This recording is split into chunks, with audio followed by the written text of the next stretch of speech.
May I have your attention, please? It's time!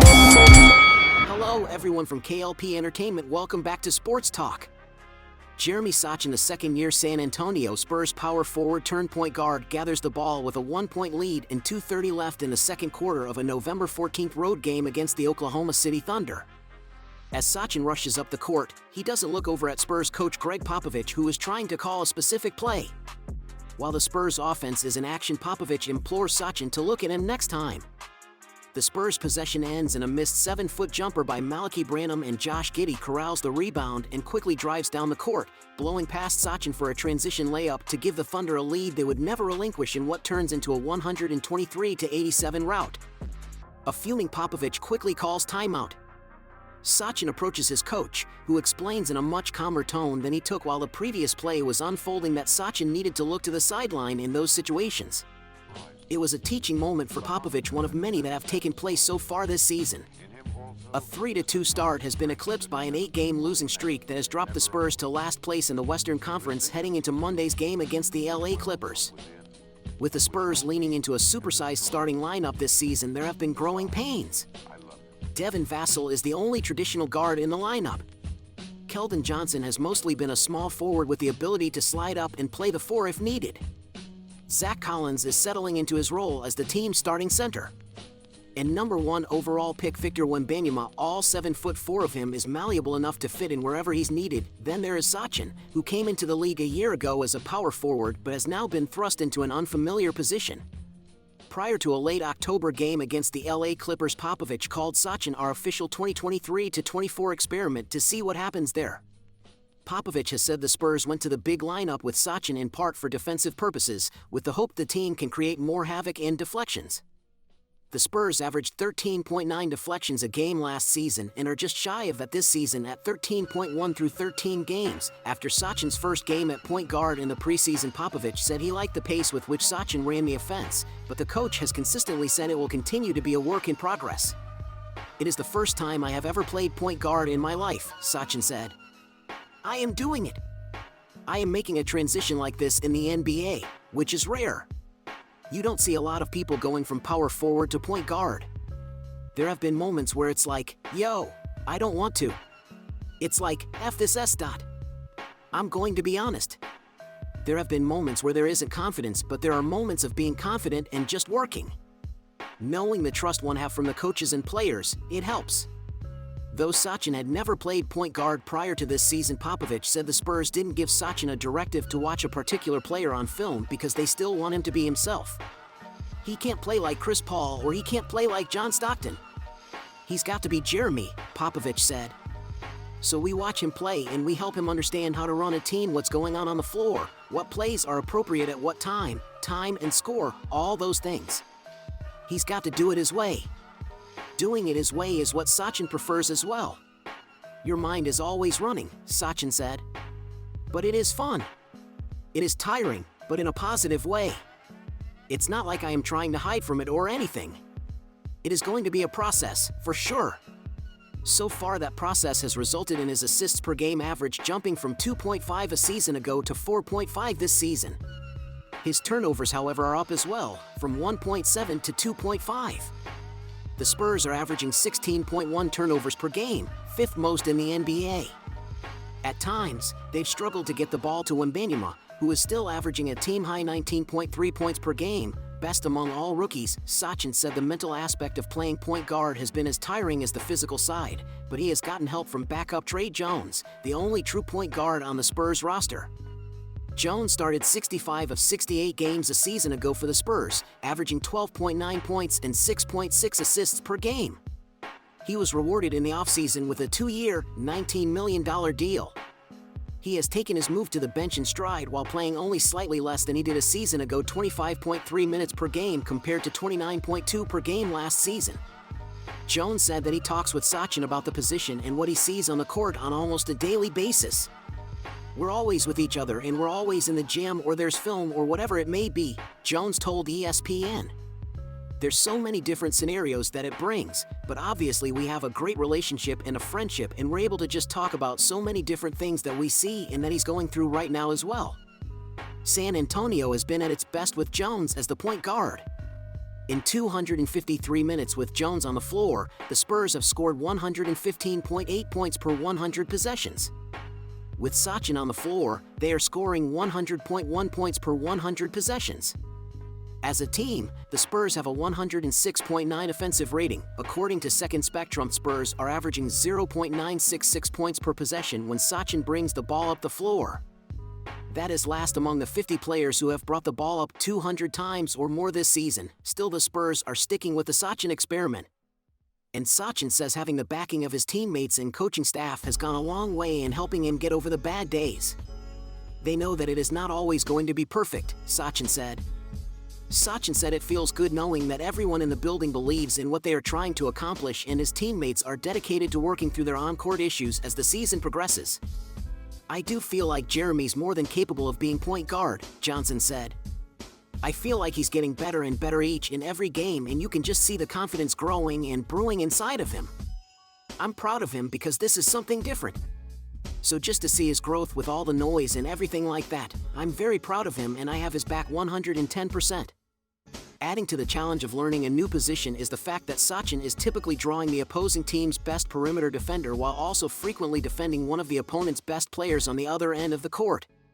On November 17th, Sochan drew Sacramento Kings point guard De'Aaron Fox 48 times, but also defended Domantas Sabonis 9 times in half-court matchups. No other player has guarded both All-Stars as much in the half-court so far this season.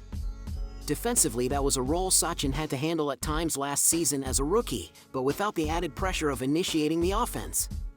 As a 4, I would be guarding one of the best players, but then normally I'd go to the corner and I see what the point guard says and I know my route, Sochan told ESPN. But as the point guard, you need to know what you're about to do and everyone else's role in the play. It's a little tougher. While the initial returns of the 2023-24 experiment have been lacking, the Spurs are committed to keeping Sochan at the point moving forward and doing whatever they can to help him succeed, which ideally will lead to long-term success for the team. He's got a lot of responsibilities on both sides of the court, and he's doing his best to respect the coach's game plan, Wembanyama said. We've got a long-term vision. We are not close, but we're on the right path. Someday it's going to pay off. Hello everyone from K.L.P. Entertainment, welcome back to Sports Talk. Jeremy Sochan, the second-year San Antonio Spurs power forward turned point guard, gathers the ball with a 1-point lead and 2:30 left in the second quarter of a November 14th road game against the Oklahoma City Thunder. As Sochan rushes up the court, he doesn't look over at Spurs coach Greg Popovich, who is trying to call a specific play. While the Spurs offense is in action, Popovich implores Sochan to look at him next time. The Spurs' possession ends in a missed 7-foot jumper by Malaki Branham, and Josh Giddey corrals the rebound and quickly drives down the court, blowing past Sochan for a transition layup to give the Thunder a lead they would never relinquish in what turns into a 123-87 rout. A fuming Popovich quickly calls timeout. Sochan approaches his coach, who explains in a much calmer tone than he took while the previous play was unfolding that Sochan needed to look to the sideline in those situations. It was a teaching moment for Popovich, one of many that have taken place so far this season. A 3-2 start has been eclipsed by an 8-game losing streak that has dropped the Spurs to last place in the Western Conference heading into Monday's game against the LA Clippers. With the Spurs leaning into a supersized starting lineup this season, there have been growing pains. Devin Vassell is the only traditional guard in the lineup. Keldon Johnson has mostly been a small forward with the ability to slide up and play the 4 if needed.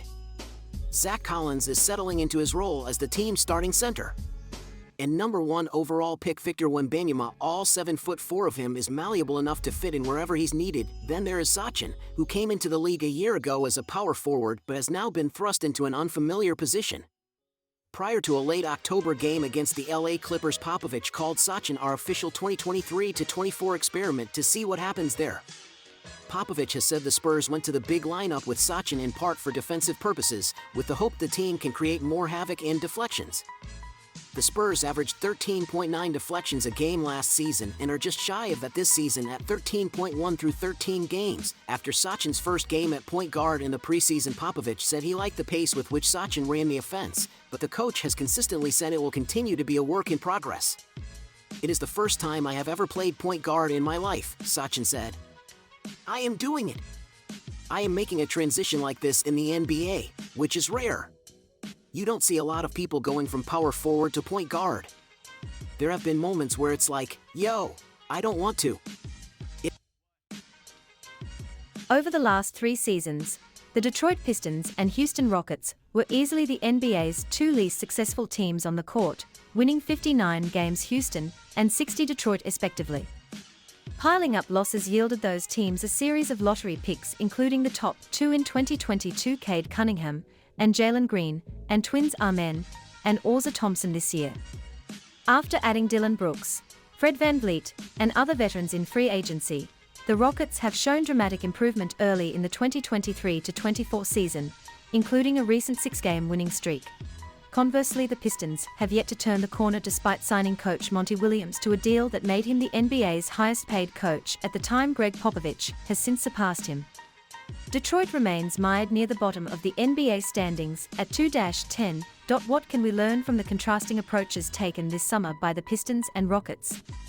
And how can Detroit get the same kind of development out of Cunningham that we've seen from Houston's young talent this season? Green's development is the ordinary progression typical for a young player. His efficiency has improved slightly with a lower usage rate, putting him right at the median among his comps. On the other hand, Smith has taken a solid step forward, rating near the 75th percentile of his comparable players in terms of development. But it's really Sengun who has transformed his effectiveness. Of the 39 players with a similarity score of 90 or better to Sengun at the same age, only one improved more the following season so far: Giannis Antetokounmpo. There's a couple of obvious ways where better surrounding talent has helped unlock Sengun's skills in particular. According to Second Spectrum tracking on NBA Advanced Stats, 71% of Sengun's potential assists have been converted this season, up from 58% last season. His potential assists are up on a per-minute basis too, as Ime Udoka is using Sengun as an offensive hub. But those same passes went unrecorded in the box score last season when teammates missed the shots. Additionally, the improved floor spacing around Sengun has made his post touches, although less common, with him playing in the high post, more effective. The Second Spectrum tracking Sengun post-ups have yielded an incredible 1.6 points per play when he either shoots, is fouled, turns it over or passes to a teammate who shoots. Only the Boston Celtics' Kristaps Porzingis post-ups have been more productive, 1.7 points per play among players who have at least 10 opportunities. Last season, Sengun post-ups produced 1.03 points per play. Although Smith hasn't made the same kind of leap as Sengun, he's undoubtedly benefited as a play finisher from Houston's influx of talent. According to Second Spectrum, 62% of Smith's shot attempts have been assist opportunities this season, up from 58% as a rookie. Like most players, Smith is far more efficient when set up by a pass, helping him up his 2-point percentage from 49% to 59%, and his 3-point accuracy from 31% to 36%. The Rockets presumably hoped Green would be more effective with improved spacing translating to wider driving lanes. That hasn't really been the case. Green is shooting just 35% on drives, down from 44% last season. Green has offset that by hitting 40% on threes, so if his scoring in the paint comes around, it's possible he'll show more progress statistically. If Houston continues to make a push for a postseason spot with the young starters playing key roles, I suspect other teams will take notice. Few will have enough cap space to make the aggressive moves the Rockets did, but so far they seem to be validating a philosophy many old-school GMs have long espoused: it's dangerous to let a team get too young and unskilled during a rebuild.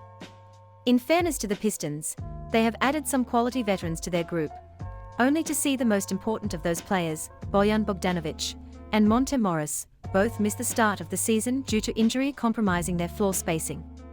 Of Detroit's current starting five, only power forward Isaiah Stewart is shooting better than 33% from three. This puts Cunningham in the opposite situation of Houston's young talent, where a lack of floor spacing is shrinking his opportunities. Based on Darko projections of current player talent, just two NBA rotation players are playing in lineups with lower three-point attempt rates around them than Cunningham teammate Stewart and LaMelo Ball of the Charlotte Hornets. With the loss of Morris' playmaking ability, Cunningham's shot diet is 10th hardest in the league among players with at least 100 attempts according to Second Spectrum's quantified shot quality (QSQ) metric.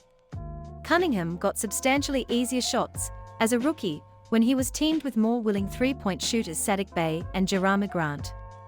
Despite his 44% start from three-point range, Stewart is also suffering from exclusively playing with another post player.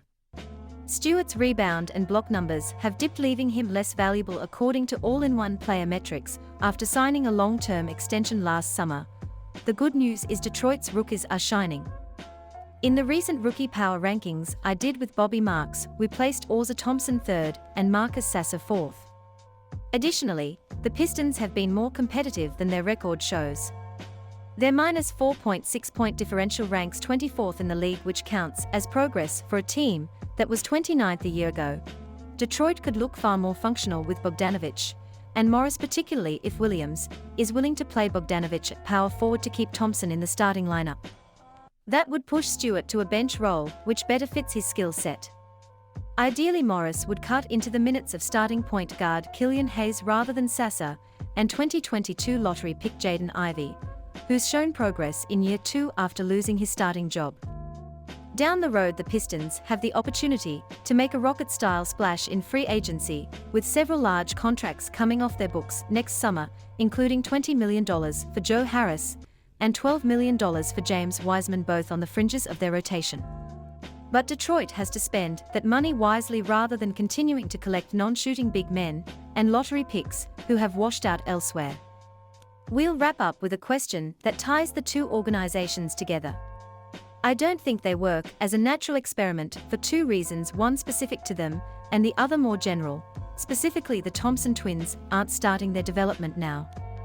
Their games have evolved in different fashions by virtue of playing together.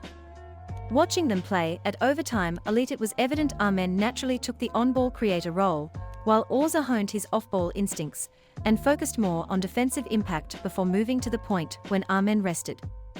Those traits as a role player helped Orza contribute immediately with the Pistons. It's going to take longer for Amen's creation to get to the point where he can be an NBA starter. More generally, there's too much randomness in the development of any player to attribute their success or failure solely to their team environment. Injuries are probably the single biggest factor, and Amen has already dealt with a pair of ankle injuries, one to each ankle, which cut short his summer league and sidelined him during the regular season recently.